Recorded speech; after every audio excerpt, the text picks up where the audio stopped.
Continuing our study of the Maha mantra, we saw that the format of Triyambaka mantra and the purpose of Triyambaka mantra is to direct our mind towards dhyana. As in many times I have said that for any scripture there must be a purpose and there must be a outcome. So the purpose of Triyambaka mantra is for directing our mind to dhyana. Dhyana, how is the structure? So we saw last time, dhyana is a process where we start by a contemplation on the unknowable, pre-empirical, pre-rational, indistinct, beginningless, anadi, unmanifest, avyakta. This the rishis called it as Brahman. So, when we go on asking the question, who created this? Some entity created it. Then we say, which created that entity? So we go on asking such regressive questions. At one point of time, we have to arrive at an inconceivable reason for something to be created. This we will also see elsewhere when we study the mantra Asadva idam agra asit, Taittiriya Upanishad. Idam agra asatva asit. Before this, all this, the unmanifest being was there. Asat means not false or so it is not the classical Sanskrit meaning that we have to take. Vedic Sanskrit meaning is it was unmanifest. And the rishis call this as Brahman. So Triyambakam, the very word, one word Triyambakam consolidates, as we saw many meanings of Triyambakam, it consolidates that we are talking about the unknowable. We are talking about something that was before the creation.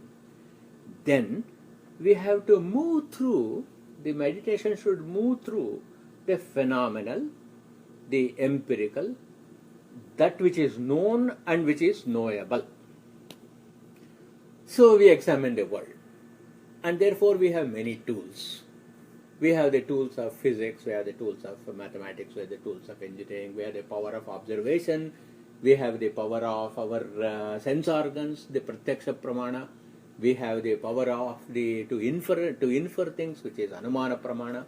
We also have the evidence of trustworthy sources, which is the pramana given by aptavakya, that is those who are trustworthy, gurus, and the scripture. All those things will move us through the known, the distinct, the rational, the empirical. But then what is our observation? The observation is anything that is manifest goes through the 6 changes, the Shad Vikaras, that is Asti, Jayate, Vardate, Parinamate, Apakshiyati, Nashyati. So we go through all these 6. So as we are progressing through this, the meditation now has to turn back towards the indistinct, the post-rational, post-empirical, absolute reality, which we call it as the Atman. So you start with the contemplation on Brahman, go through Prapancha, and then end up in the understanding of Atman, and then you discover the identity of the Brahman, pre-empirical, and the Atman, that which remains in a post-empirical scenario. And the sages call this as Atman. And then this discovery is the process of the dhyana. So when you say Triyambakam, in Triyambakam the Rishi is saying this is Brahman. When he ends the mantra with Amrutat, he is talking about Atman. So in all the steps, Triyambakam yajamahe, Sugandhim yajamahe, Pushtivardhanam yajamahe. So yajamahe is a common factor we must plug to each and every word. That means let us contemplate, let us worship each and every concept. So when is this possible? When can we achieve such an ability to be able to know, internalize the pre-empirical Brahman and a post-empirical Brahman, and also when we are with this Dehendriyas, body and the intellect and the minds and the sense organs, we are able to realize this identity. That can happen only when the two eyes of the three. So we saw that Triambaka is made up of three eyes, Surya, Chandra, Agni. When Surya and Chandra netras, the two eyes are closed. So the Kathopanishad also talks about it. Many Upanishads talks about it. Avritta chakshuhu. That means only when the eyes are closed, that absolute phenomenal world is available. This is dramatized in a very beautiful story where the prapancha, the world, which is observed by the Surya Chandra Netra, the two netras, eyes that we have got, we observe the prapancha. When the two eyes are closed, there is no prapancha. This is our everyday experience too. You just close your eyes. Where is the world? Where is dik kala? Where is time? And where is the direction as soon as you close your two eyes? So the Puranas talk about a very beautiful story that one day it seems Parvati, very sportingly, in one of the romantic scenes, she closes the two eyes of Shiva with her hand.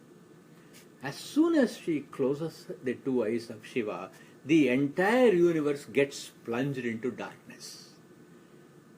So as soon as that happens, simultaneously at the same time, a third eye started forming in the forehead of Shiva. It started to grow in the middle, and then Shiva opens the third eye. As soon as he opens the third eye, the entire universe is created into a ball of fire. And there is the Mahapralaya takes place. This is exactly what happens for the meditator, because as soon as you close the two eyes to the world, then the third eye opens. Two things happen. You will see yourself, the Atman, and then secondly, Prapancha ceases to exist. The entire universe is completely annihilated. So you can actually create this Mahapralaya by just closing the eyes. Yogi Nirvrita Manasaha. A yogi who turns his mind inward. So Parvati was stunned that when this happens. So what she did was she started singing and dancing. And Shiva cannot resist both Sangeeta and Natya. So he takes up his damaru and then starts playing. The first sound that ever comes out of the playing of the drum, the damaru, is Omkara. As soon as Om sound comes, then the entire creation starts again creating. This is what we will see in the Maheshwari Sutras, which I talked about when I was giving a commentary on the Vedanga of Vyakarana. I said that in the beginning of time, Mahadeva actually Nanada Dhakkam. He takes this Dhakka in Sanskrit, is the damaru of the drum.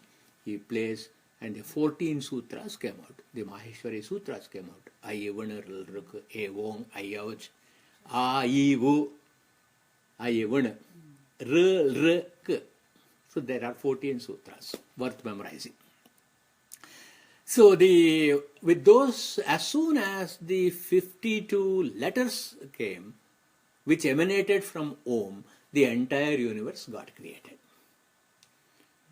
Now when you are going through this meditation, then what you do, you collapse all the words and all the sounds back into Om. When you collapse everything into Om, and then the Omkara also becomes silent, then what happens? You will now discover that the origin of the universe and the end of the universe is the same. Brahma, Atma, Aikya Vichara is the message of the Triyambaka mantra. Then, look at the beauty of the construction of Triyambaka mantra. Here, the sage does not give any reasoning whatsoever. He will simply say, let us all worship Triyambaka. Triyambakam yajamahe. Then he gives only two epithets. Sugandhim pushtivardhanam. Two aspects of the entire phenomenal world he gives. So, why is it that the mantra does not talk about logic? It is because all argumentation is for the philosopher. It is not for the poet. A poet does not argue, a poet celebrates. A poet need not convince anybody. Why is it he need not convince anybody? Because he knows. He has no pressure to enlist anybody else to actually rationalize why he is saying that. By the very beautiful verse that the Kavi says, he paves the way for others to see what he sees. What is the problem with a philosopher? The problem with a philosopher is you go on listening to the argumentation and then finally say, I don't agree with you. Whereas it is not so in your relationship with a poet or a poetry. That is why Bhoja wrote in his Ramayana Champu about Valmiki. If you look at the structure of Ramayana and look at the structure of Mahabharata, in Mahabharata for the various concepts of dharma, you will see a lot of argumentation and rationalization. Somebody will ask a question and the sage will take time to explain that question and then he will demonstrate it with an akhyana. None of those things happen in Ramayana. Ramayana simply flows into a story. One or two akhyanas are there, that is all. Otherwise, no time is wasted by Valmiki to talk about stories. He simply says this is how it was. So Bhoja talks about Valmiki in Ramayana Champu. Madhu Maya Bhanitinam Margadarshir Maharshihi. Madhu Maya Bhanitinam. Bhaniti means words, sounds, sentences, utterances. The utterances of the Maharshis are full of nectar-like, honey-like words. Then what he does is, he gives those words and he gives the direction as to what we should take. Margadarshya Maharshi. So, Triyambakam Yajamahe mantra is one such Madhumaya Bhanitinam Margadarshihi. By saying Triyambakam, all that was before the creation is completely encompassed in that. In Yajamahe, in one word Yajamahe, he says how this awesome knowledge has to be worshipped, has to be celebrated. Then, he does not offer any argumentation. There is no need for argumentation because every listener will automatically resonate to the voice of a Kavi. How many people read the Brahma Sutras? How many people read Ramayana? Then you know right there what is it that appeals to the human heart most. So now look at how superbly the Rishi leads us to discover everything about the creation. So again, don't forget the structure. The structure is, we must talk about the pre-empirical absolute.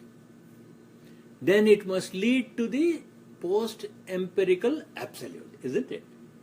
So to describe the pre-empirical absolute, the Maharshi of Triyambakam Yajamahe uses only one word, Sugandhim. So how do you understand this word Sugandhim? What is the nature of Sugandha? That means a beautiful smell. If it is an offensive smell, we run away from that smell. Therefore, the creation is not an offensive place. Why is it we want to remain in the world? It is because there is a fragrance for the world. And how is that fragrance felt? We have seen in the Mahanarayana, Yatha Vrikshasya Sampushpitasya Durat Gandhovati.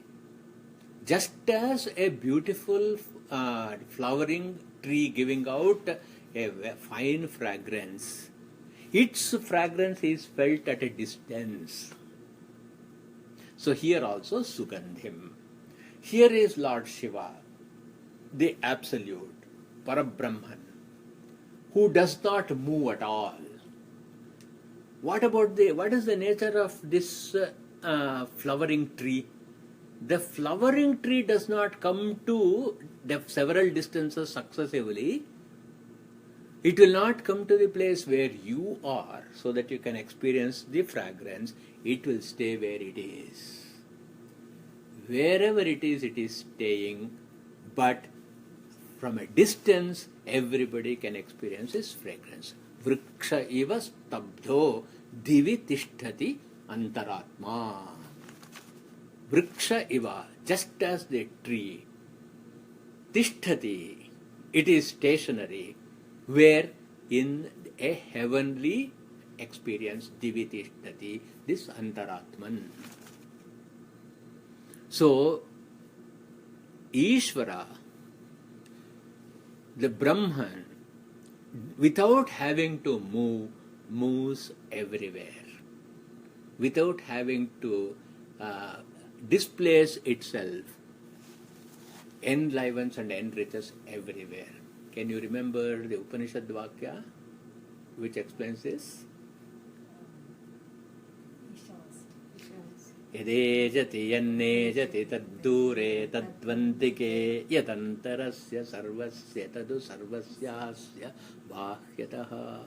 Ishavasya Upanishad is the whole of Ishavasya Upanishad is a commentary on this one word of the Kavi Sugandhim. Yatha Vrikshasya Sampushpitasya Mahanarayana, entire thing is a commentary on one word Sugandhim. You will also see that the very best of creation is actually the glory of this Triyambaka. It is not the anthropomorphic Shiva, it is Parabrahman himself.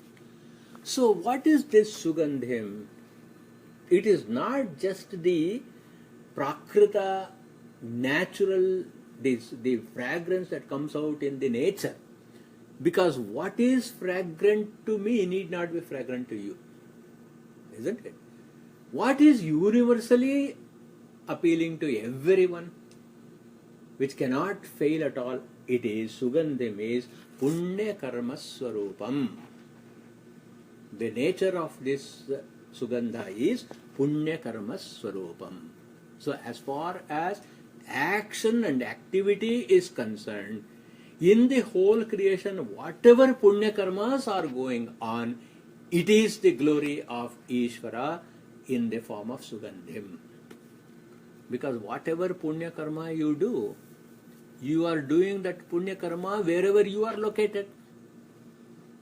But the effect of that Punya Karma spreads far and wide. Isn't it? If whoever discovered penicillin did not leave his laboratory, isn't it?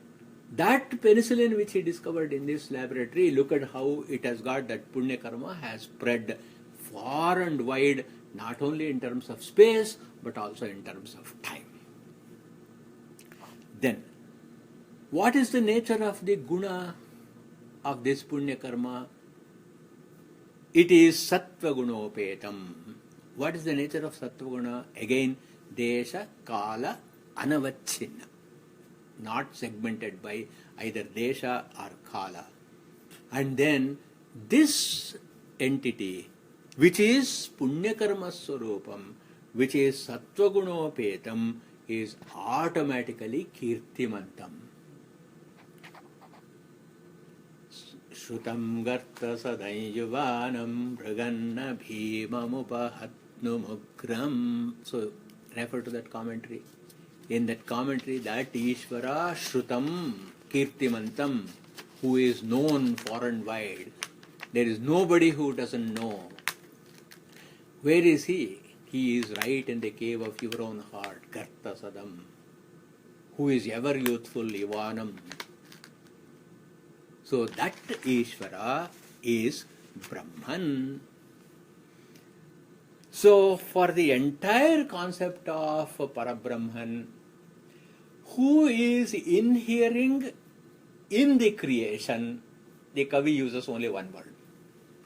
Triyambakam Sugandhim Yajamahe. Triyambakam as Brahman, Sugandhim as the one who is inhering the universe, Ishasya Avasya Vasu Devaha, that Deva who is actually inhabiting the entire universe, we understand in one word Sugandhim. So, what is the next step by which this Brahman not only acts in the universe but also impels us to go to the Atman, which is the post-empirical that I talked about? It is Pushti Vardhanam. So what is this Pushti? It is, Pushti Vardhanam is Dhana, Kanaka, Vastu, Vahana, Vidya, Buddhi, Shraddha, Medha, Prajna, Dharana, Vardhakam. Vardhakam means that which increases, which is grown from a seed. From one seed, Triyambaka, Dhana, Kanaka, Vastu, Vahana, Vidya, Buddhi, Shraddha, Medha, Prajna, Dharana grows. Where is that seed? That seed is Shrutam Garta Sadam, Ishvara Sarvabhutanam, Hruddeshe, Arjuna Tishtati. Several scriptures talk about this. In one word, Pushti Vardhanam, this mantra establishes that Parabrahman, who is in the universe as Sugandhim, is right in your own person as Atman, giving you all the skills possible to acquire all kinds of wealth, both material and spiritual wealth. Only two words, Sugandhim, Pushti Vardhanam. Even Sri Krishna himself could not be as brief. Even he had to devote one whole chapter to explain this. Which chapter? Huh? 16. No, 16 is the Chapter 10, Vibhuti Yoga. We are talking about the Vibhuti of Parabrahman, isn't it? The Vibhuti of Parabrahman in the cosmos as well as in the microcosm. So therefore he is saying that all the things, among the Rudras I am this, among the Maruts I am this, among everything I am this, I am this. So he had to use the whole chapter to talk, and still he could not exhaust. And therefore what did he say? Yad yad vibhutimat satyam Srimad urjitameva va tattadeva vagachatvam mama tejo amsha sambhavam. Chapter 10, verse 41 of the Bhagavad Gita. So the entire Pushti Vardhanam is one amsha of Mahadeva. With that one amsha, he is actually yadyat vibhutimat. What are the vibhutimat? The vibhutimat are dhana, kanaka, vastu, vahana, shraddha, medha, prajna, dharana. Then, so Yadyad vibhutimat satyam aradyad vibhutimat sattvam.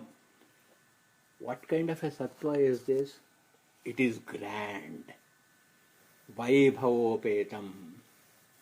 It is rich. Sampadbharitam.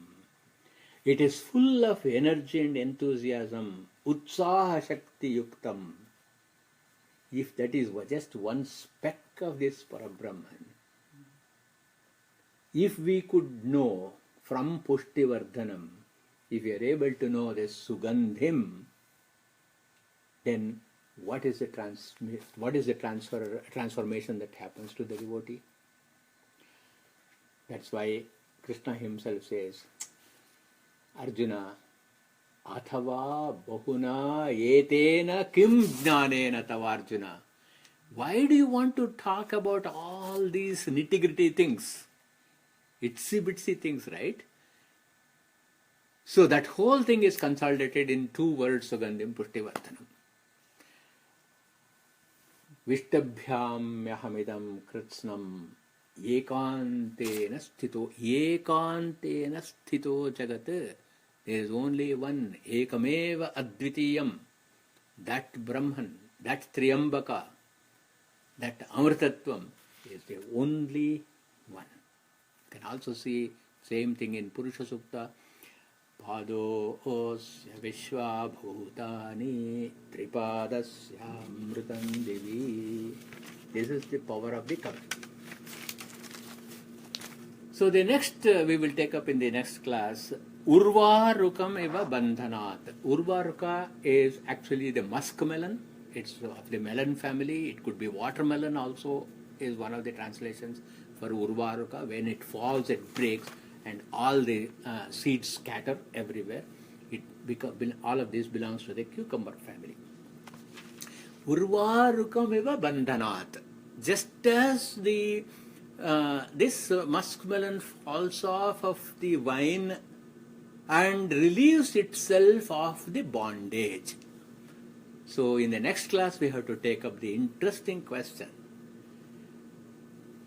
The experience of bandhana, bondage, and moksha, freedom, is possible only for a sentient human being.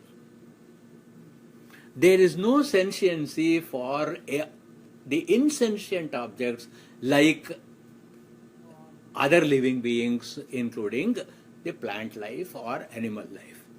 So why did the sage pick up an insentient object called Urvaruka and then said, like Urvaruka which is free from bandhana, whereas for Urvaruka there is no experience of bandha or moksha?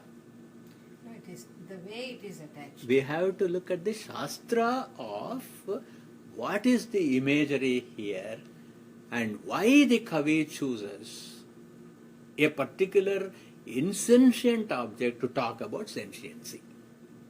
This we will also see in the light in which Kalidasa personifies Himavan in Kumarasambhava. There he takes a mountain, at least here he is taking a living being.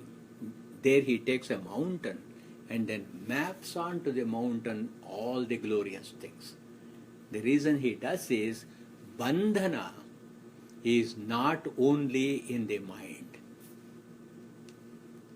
So how to transcend, because in the mind you may say that okay, because of contemplation, because of dhyana, I will get rid of all my bondage. But it is going to be forceful. However much we say that we are not attached to our spouses, we are not attached to our children, we are not attached to our parents, you will not be attached to them as long as they are not in difficulty or you are not in difficulty. As soon as a little challenge comes, all the bondage will come flooding, isn't it?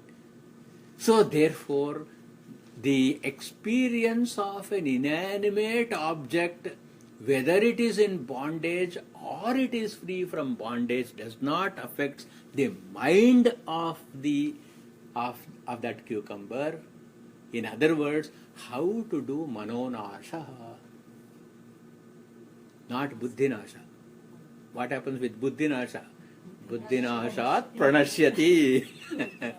So we're not talking about buddhinasha, we are talking about manonasha. We're talking about resolving. Nasha means not destruction. We are talking about resolving the mind.